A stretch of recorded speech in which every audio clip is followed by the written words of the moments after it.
Bali, ang sabi ni Bossing, saglit lang daw na ibinibleed nung ayaw magkapreno.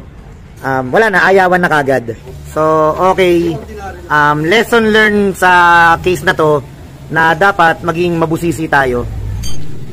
So, pagkatapos po nating i-bleed, expect natin na sana may preno na, pero wala pa rin siyang preno.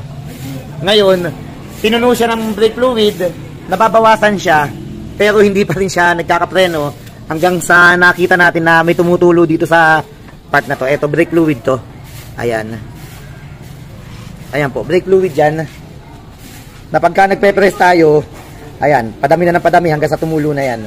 Okay, so posible po na doon pa lang sa una, pangalawa, pangatlo na gumawa nito na hindi siya nagkapreno, posibleng hindi lang talaga nila napansin na may butas yung hose. Okay, so hindi nila napansin. Sayang naman. Sayang ang trabaho. So, sa